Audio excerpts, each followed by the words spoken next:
So you write that?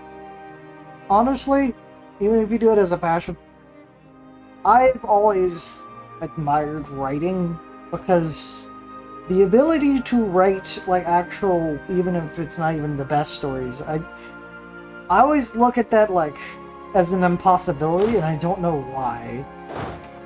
I feel like it is near impossible to do writing. It's just one of those things where it's like either my brain just doesn't want to comprehend the process of writing, or I don't know. It's like also painting and other thing art like things like that. That I get that you I could theoretically do, but it's one of those it doesn't click in my head.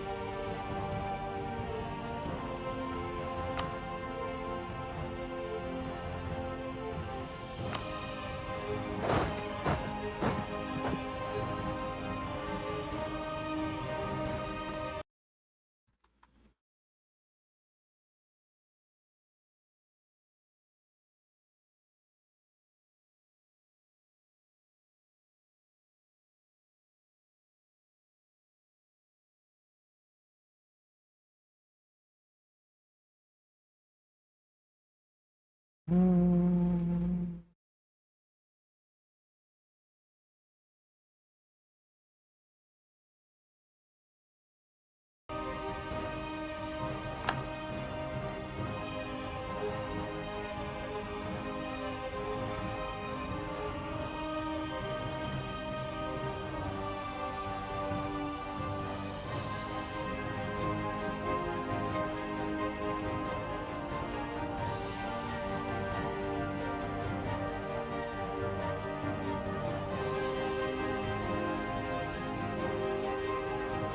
Yeah, I've been able to enjoy most like art in terms of paintings.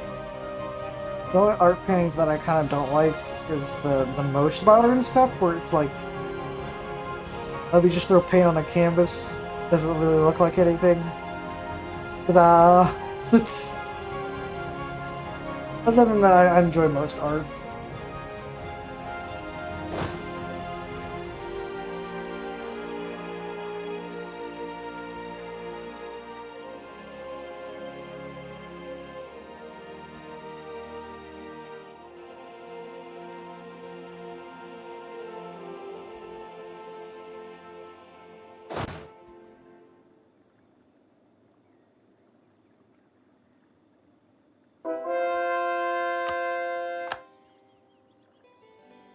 Yeah, my two favorite modern art pieces. Yep, the three, the solid coat of red, the banana with duct tape onto a canvas, and the painting of absolutely nothing, selling for millions upon millions of dollars.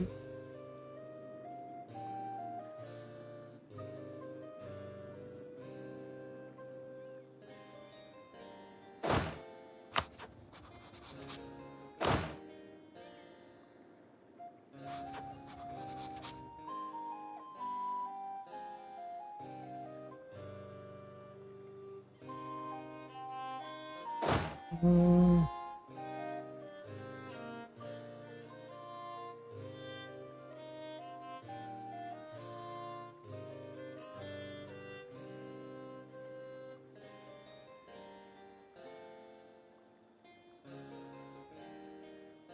I've also thought about the new genres of art nowadays that would technically be out there, and I mean just in terms of like art in general.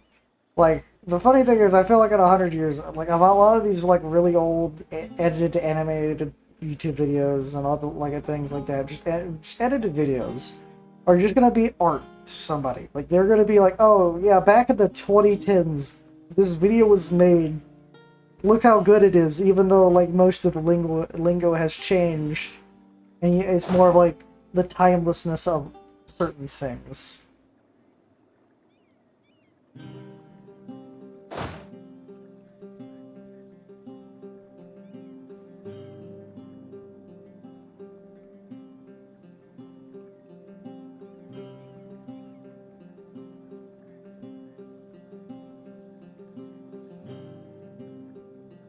Like, I just find it funny to imagine in like 100 years, someone's gonna be like, oh yeah, let me just put on this old this video called "Bitch Lasagna" from PewDiePie from 100 years ago.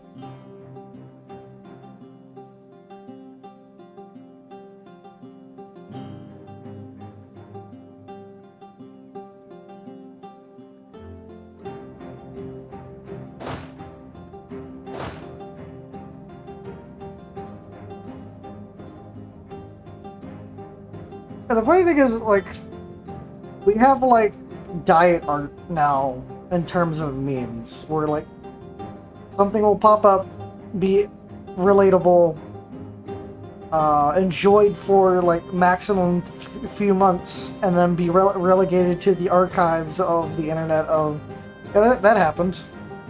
That existed.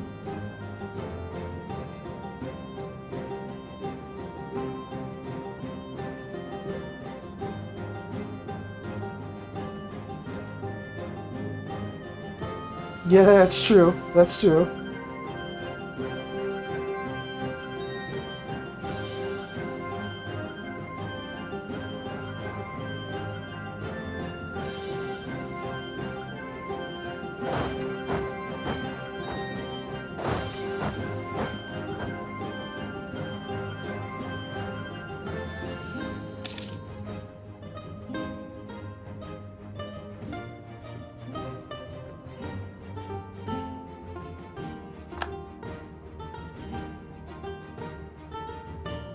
As they say, the razor's edge between genius and insanity.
Has that done to another capacity?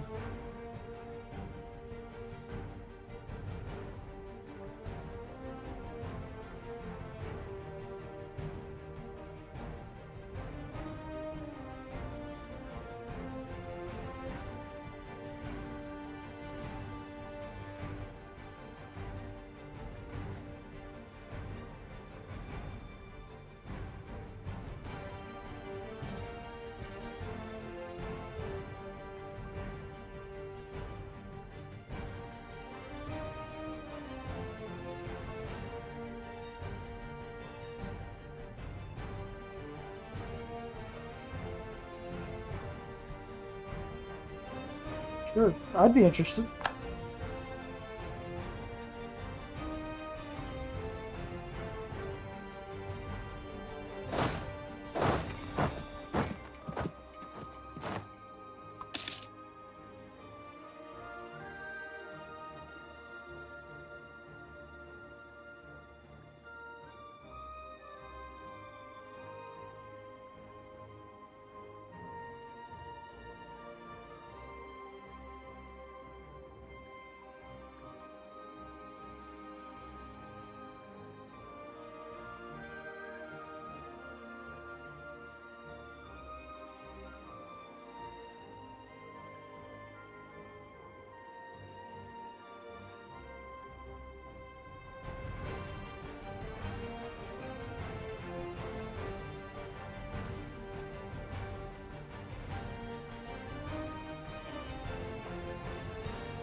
That is really interesting.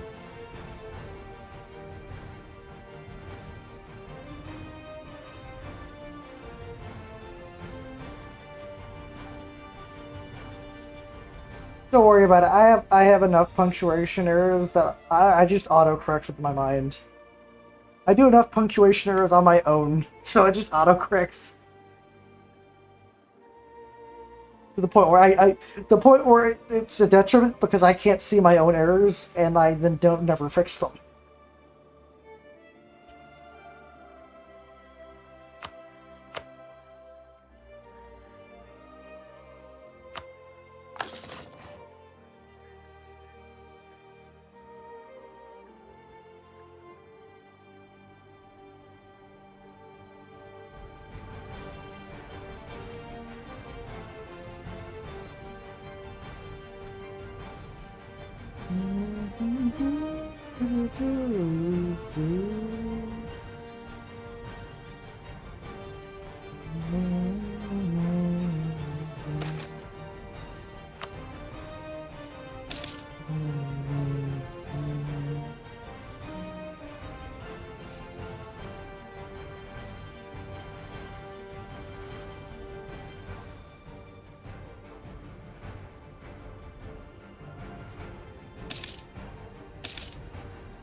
Thank you for sending a very interesting amount of text over. Something to think about.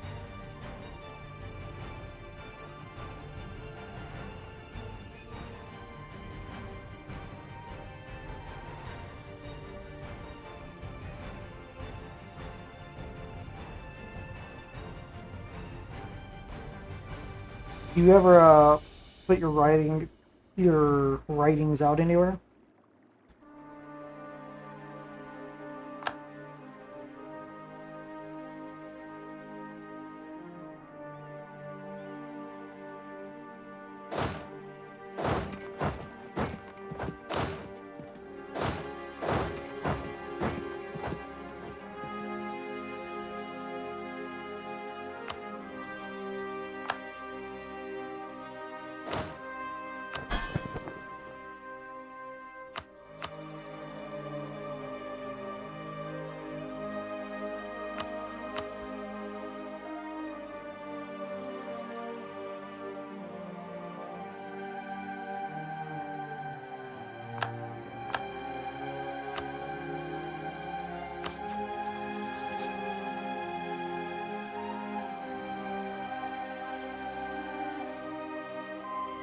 No, me neither.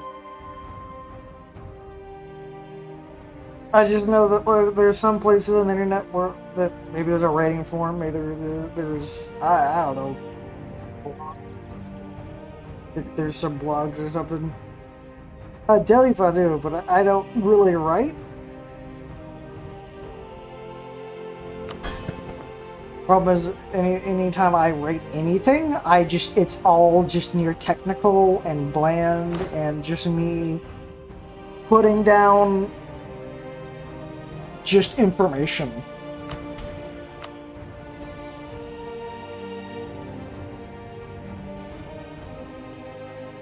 I had my buddy, because my buddy and I used to do D&D, and I was the DM and he was the player, one of the players, and I make intro on the current situation and he'd look at that, like, retype it, and then like, here's a better one. I'm like, thank you, I guess.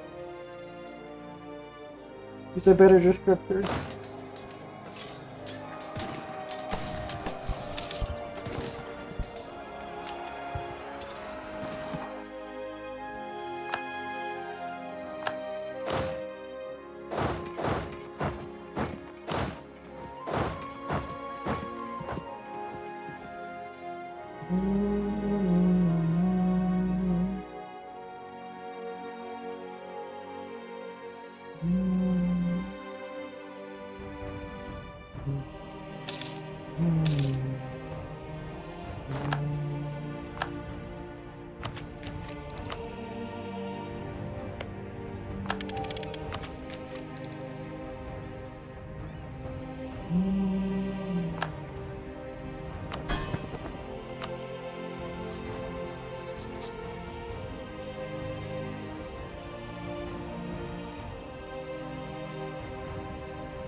Mm.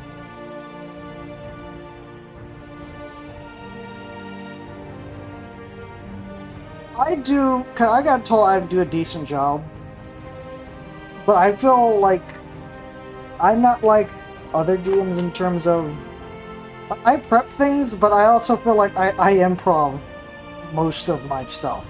Where like I have an outline of what I'm supposed to do, I have an outline of characters and how they behave, but it's not like a set piece for the player to go through for me. It is more of reactive, active, like the scene kind of reacts to what they're doing. So if they're like running across the field, that's not the best. If they're just kind of a sitting duck, the scene kind of like solidifies around them in terms of things happen, but of like they were moving and acting and doing more actions happen. Like maybe they attract unwanted attention. Maybe they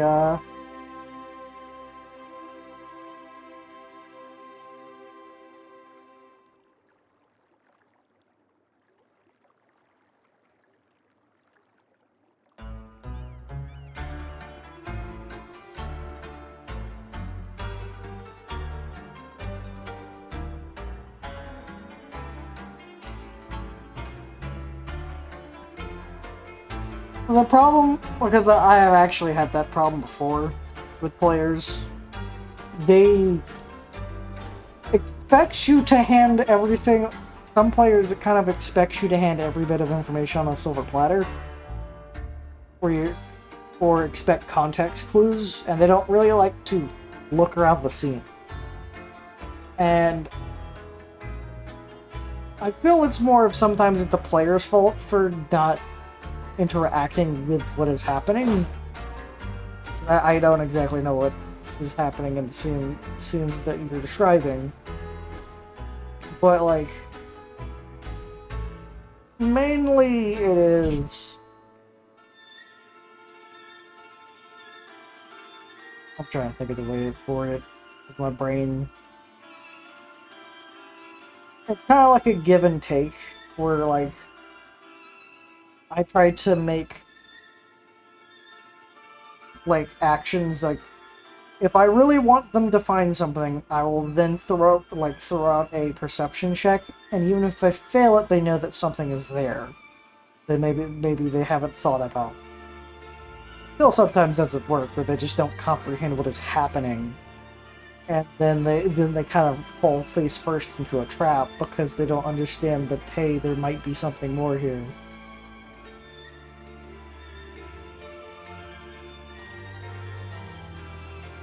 I've also had players overanalyze what is happening to the point of, like, I'm in the background, like, you can literally move on. Not, like, thinking you can literally just move on. And everything would be fine. But they're still debating how like, the joke... More like the joke of spending 30 minutes on how to open a door. And there's like nothing wrong with door. That kind of thing.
Uh,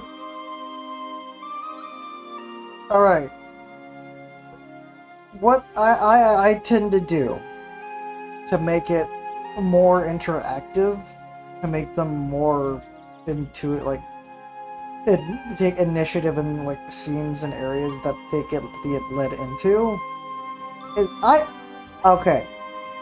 I make an object or something or an incident or a thing that may not be like completely relevant to the scene, completely relevant to what is happening as a perception check.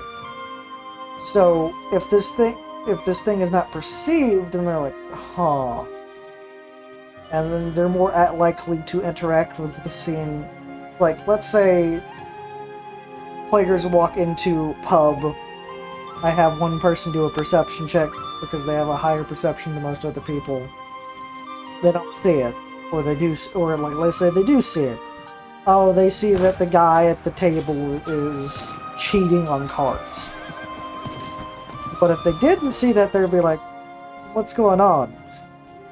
And I kind of have made it where the players are kind of just paranoid. Whenever I say, "Oh, do a perception check," they're like, "Why? Just do a perception check." And then when they fail it, like, "Yep, you see nothing. Nothing's happening. Nothing suspicious. Nothing." And they're like, "Hmm."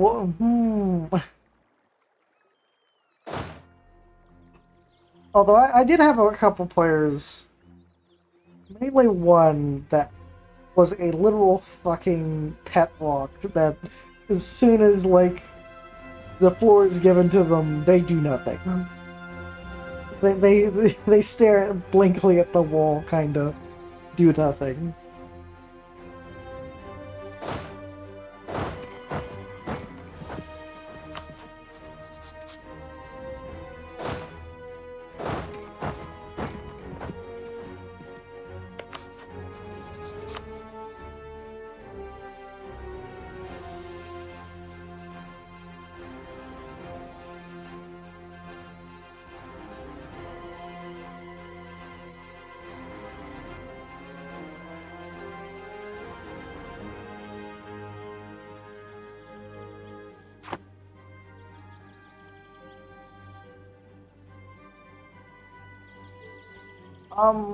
The best way I can think of is you just have to start sprinkling things in that might leave doubt. Or, like, trying to, like, depending on the situation, like, let's say a trap. And you could... It's like a hidden trap, but there's, like, some obvious elements that something is off. Like, the floor looks too clean, or something to the effect of something seems out of place, but you can't really put it. Like, you can't put your finger to it. It's kind of curious.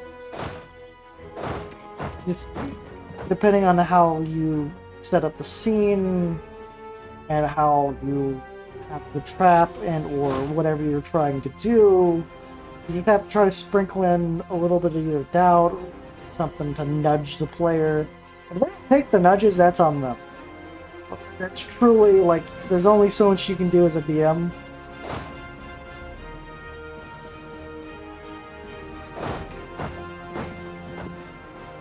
The worst type of player I've ever had is just someone that does nothing. They go inert, they do nothing, they don't look at anything, and they expect me to lead them by the nose to what is next.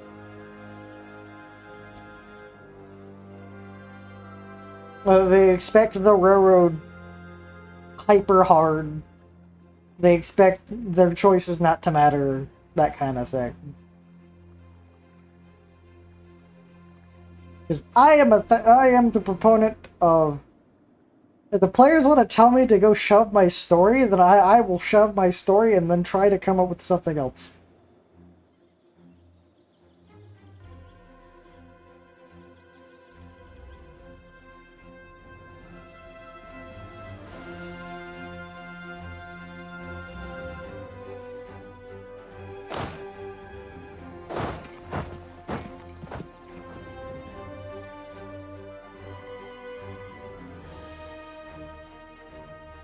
like, I've sometimes had a, like, okay, if you ever want to mess with a player, when they're trying to do something, they're like, are you sure you want to do that? Even if it, like, there's no, like, really serious and, like, thing that's gonna happen, you're gonna make a player 180, like, rethink their action instantly. And I'm not saying do this all the time, just do it, like, once in a while, like, oh, I open the door, and you're like, you sure you want to do that? I'm like, yes, or, like, they're like, wait a minute.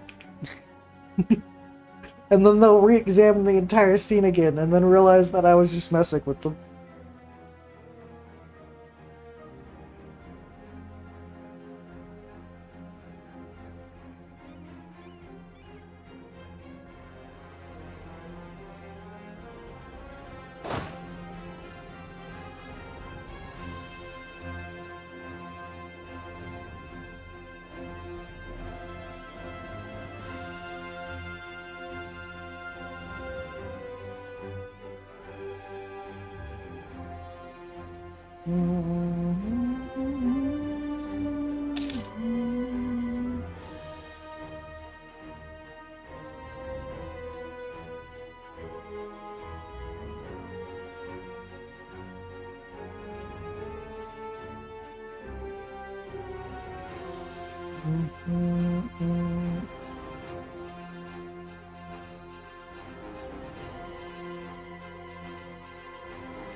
I don't know your DM style. My DM style is near improv when I don't have anything specifically set out for a thing I'm doing. Like, let's say if the player goes off into the shop, a shop that I didn't even make. I then have a D100 that I roll off because I do a roll 20. And I roll it to see if anything extra happens. And then I try to pull from my improv brain something in the scene that they're trying, because they, like, let's say they're going in to get some food. And then try do a D100. The D100 goes under 50, meaning something happens. And then I try to pull something together.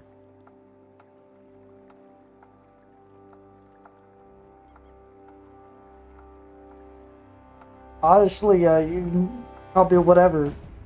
I'm technically getting a new model eventually. I've only been the Rivulet model for a while.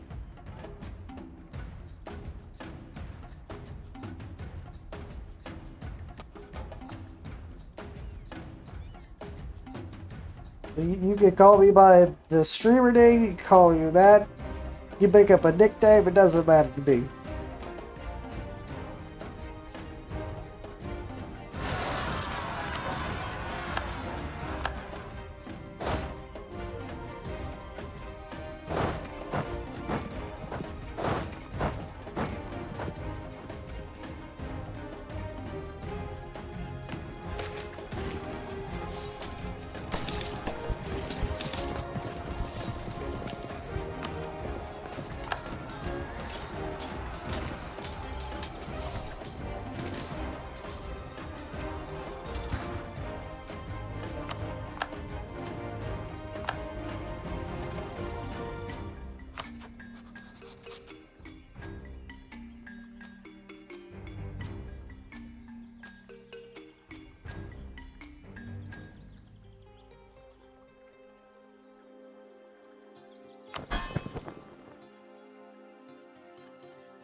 I do find it funny that they are supporting the independence of my vassals.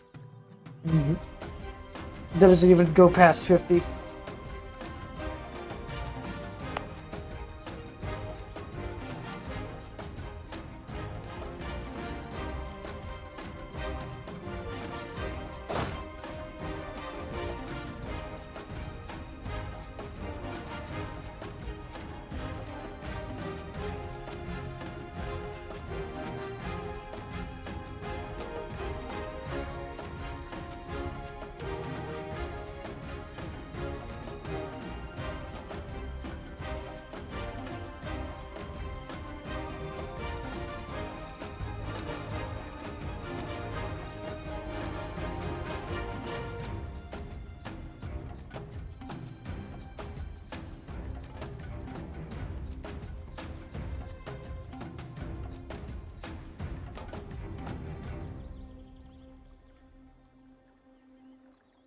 Yeah, from just to let you know from where my I came up with the name specifically, Lost is because I am generally lost in life a lot of times. Galaxy, I like space, and gamer, well, I play games. That's how the name formed. For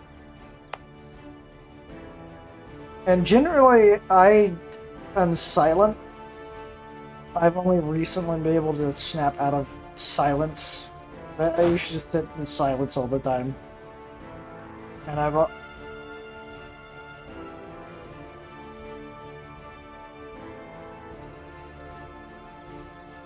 good night.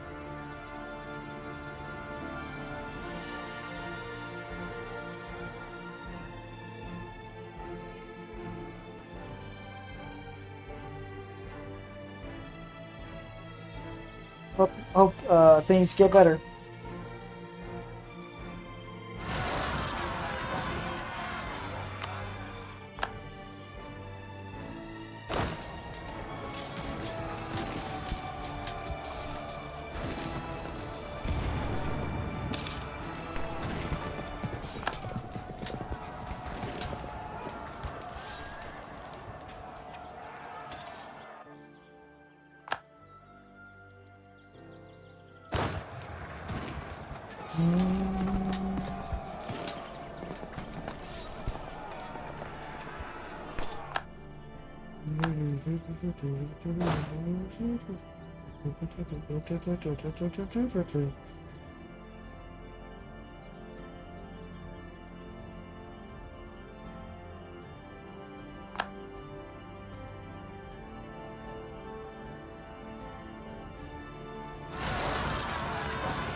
Sorry about the impromptu stop. Something had happened.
Keep preparing for the next war.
Money.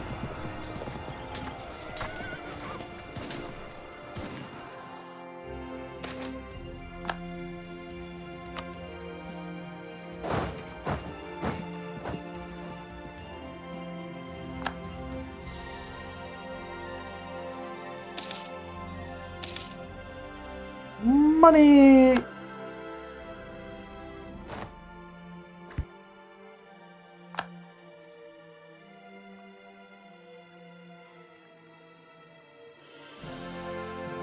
Bonk. Bonk.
Money!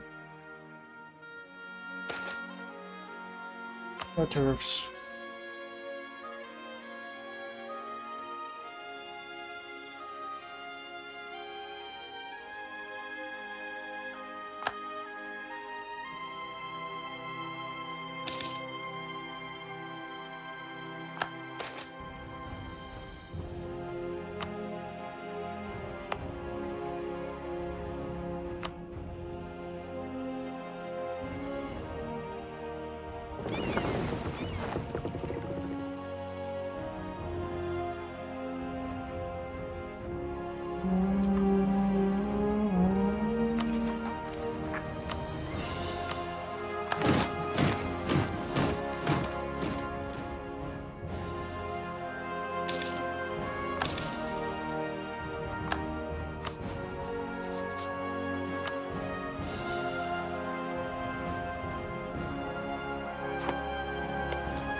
Money! Once this war's over,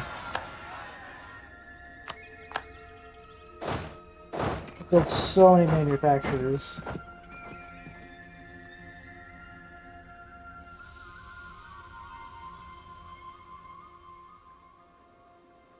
Let me guess. Yeah, all those manufactories and production houses went through. Money, money, money, money, money, money, money, money, money, money, money.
Honestly, I'll get it through osmosis, really.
Peru, how do you... Huh?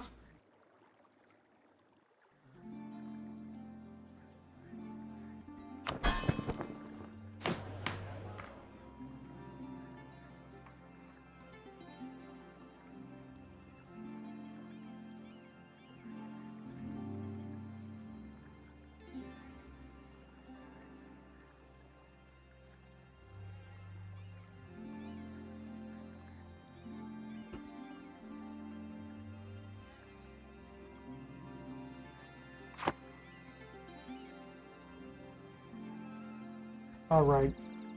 We'll take a quick break as we continue our expanding of Axum.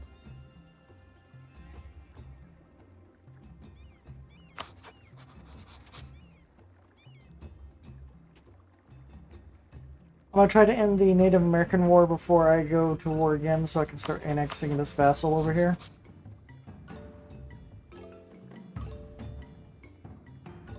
The sooner I get rid of this vassal, the less burden of vassalship.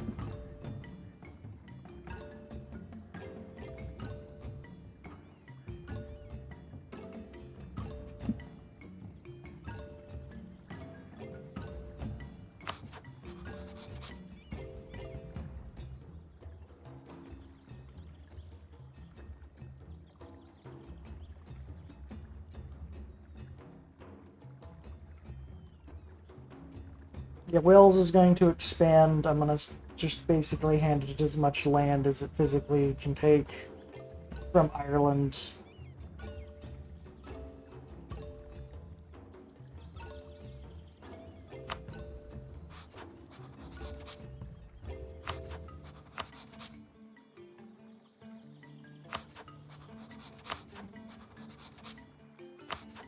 I guess Scandinavia is the de facto religious defender, which that's fine by me. It means more land I can take from Scandinavia.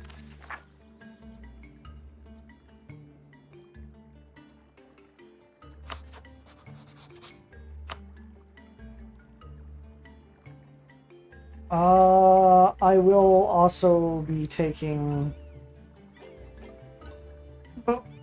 This is the order of operations. Finish up Native American War. Go to war in Asia, seeking land near this. Quickly go to war, or quickly build up to go to war with this nation over here. So I can seize the Palace of Bangkok.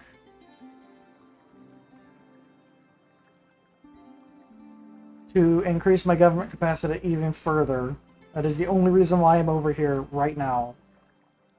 For more governing capacity. That's going to jump up my governing capacity pretty hard when I get to 15%. Because even 10% is going to jump it.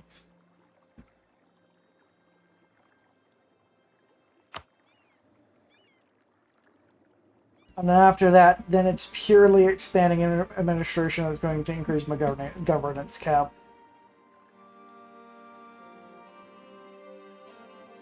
After that, then it's just going to be me bouncing between regions of annex. Because I'm almost done in the New World. Like, 1600, like maybe before the end of the 1600s, I might just be done. Like, the colonies can either just manage it on their own, or I've almost completely obliterated the natives.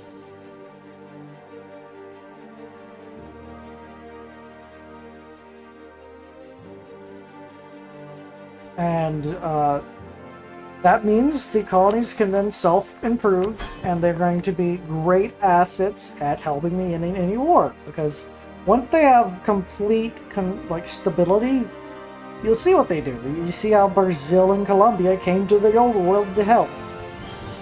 If I can get like every single colonial nation to come into any great war and support me, then obviously I won.